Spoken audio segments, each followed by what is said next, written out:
आज के वीडियो में हम लोग कुछ इंपॉर्टेंट टॉपिक के बारे में बात करेंगे जो कि बहुत ही इंपॉर्टेंट है और न्यूमेरिकल इससे अच्छा खासा आता है।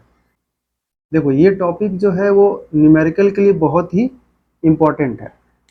हम लोग इक्वेशन ऑफ मोशन तो जानते हैं, क्या होता है इक्वेशन ऑफ मोशन। तो हम लोग तीन इक्वेशन ऑफ मोशन के बारे में पढ़े हैं।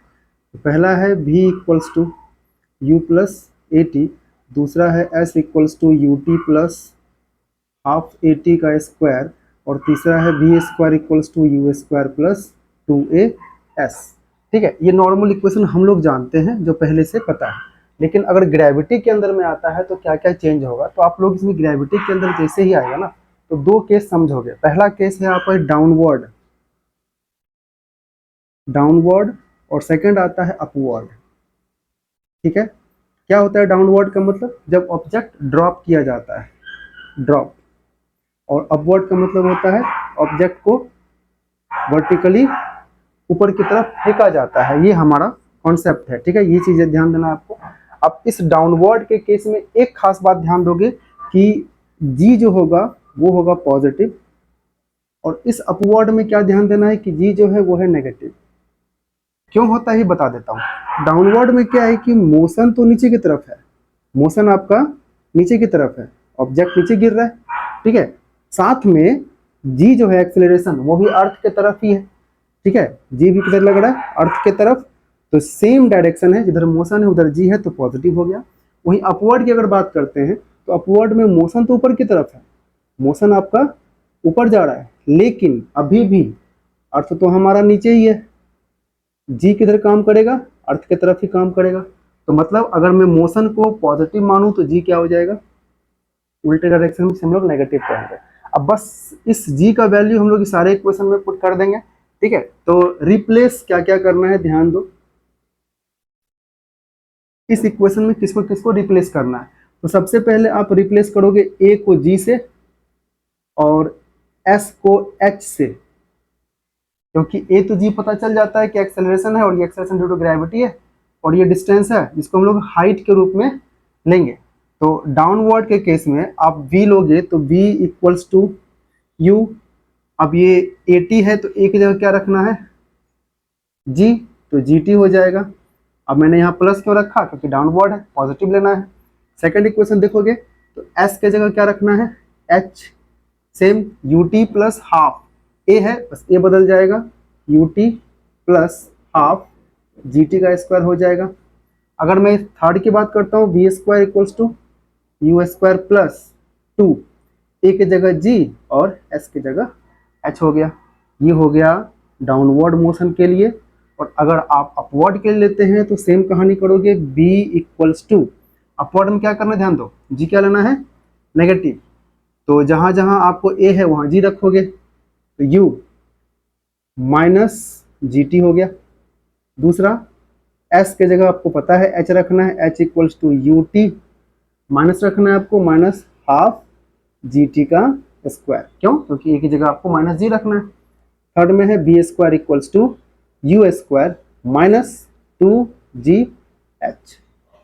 ये आपका हो गया अपवर्ड मोशन के लिए, ये इक्वेशन अप्लाई करेंगे। फिर हम लोग इसको प्रैक्टिकली न्यूमेरिकल में देखेंगे कैसे अप्लाई करते हैं। यहां तक समझने के बाद अब एक और चीज आप समझो, कुछ इंपॉर्टेंट पॉइंट्स। इंपॉर्टेंट पॉइंट्स क्या है इंपॉर्टेंट पॉइंट में, तो ध्यान देना।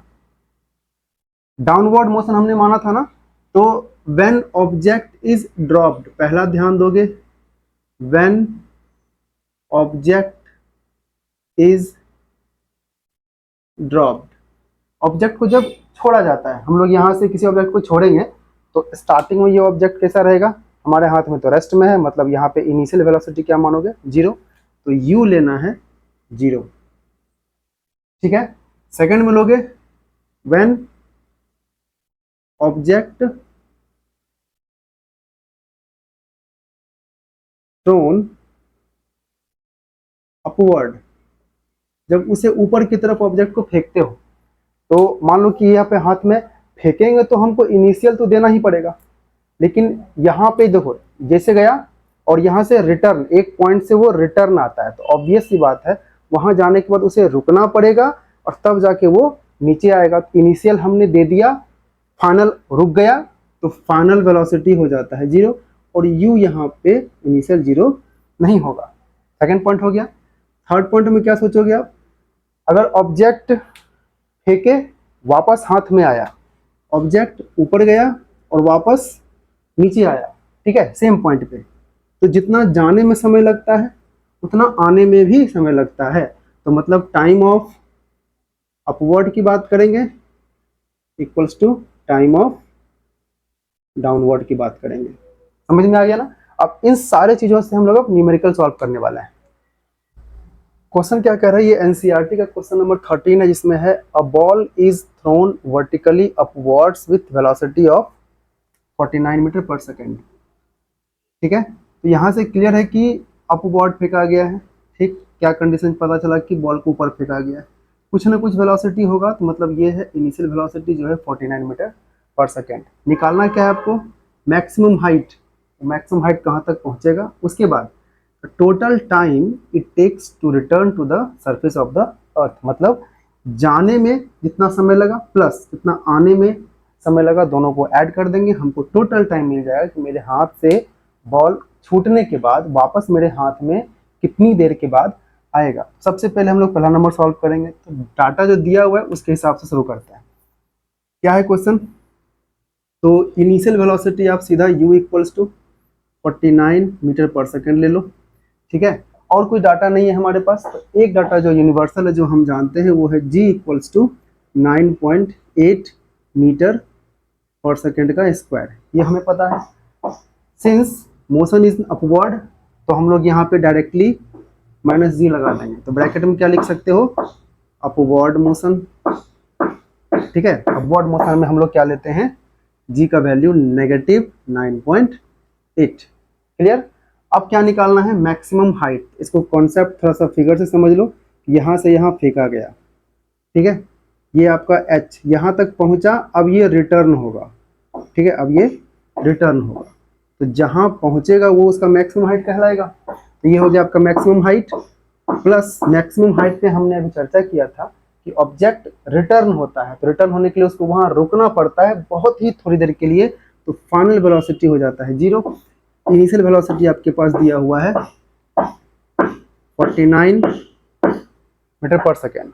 ठीक है, अब क्या करोगे, फॉर्मूला लगाएंगे, कौन सा लगाएंगे, तो v square equals to u square plus या माइनस, तो माइनस लगाओगे, -2gh, ऑलरेडी हम लोग माइनस लगा दिए हैं, तुमको यहाँ से इसको डायरेक्ट वैल्यू पुट करना पड़ेगा। तो बी स्क्वायर इक्वल्स टू, अब बी स्क्वायर तो हमारा क्या है 0 है, तो हमने 0 रख दिया।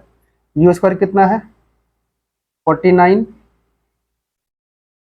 का स्क्वायर, ठीक है, -2 इंटू 9.8 इंटू एच, अब ये हो जाएगा 2 into 9.8 into h equals to 49 into 49, ये h का वैल्यू निकालोगे तो 49 इंटू 49 डिवाइड बाई 2 इंटू 9.8, ये गया 10, 49 टू जा, ठीक है, तो ये आपका हो जाएगा 4900 डिवाइड बाई 4, तो ये होगा 122.5 मीटर। तो हाइट मिल जाता है, मैक्सिमम हाइट वो आपका 122.5 मीटर।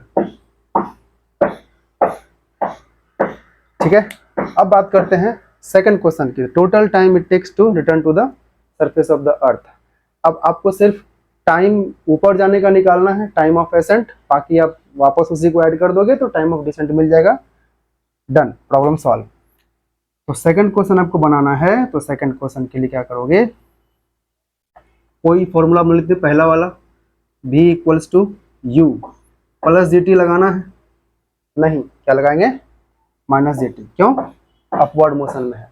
ठीक है, v हमारा 0 है, u हमें पता है 49 माइनस 9.8, टाइम निकल गया, यहाँ से यहाँ जाने की बात कर रहा हूँ मैं सिर्फ, तो यहाँ से t इक्वल्स टू 49 बाई 9.8, ये हो जाएगा 10 to 5 second.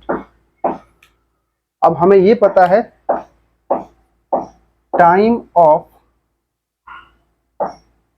Accent equals to time of descent जो है 5 सेकेंड। ठीक, टोटल टाइम क्या हो जाएगा आपका बताओ? Total time, time of ascent plus time of descent, यानी कि 5 + 5 जो है 10 सेकेंड। Problem solve.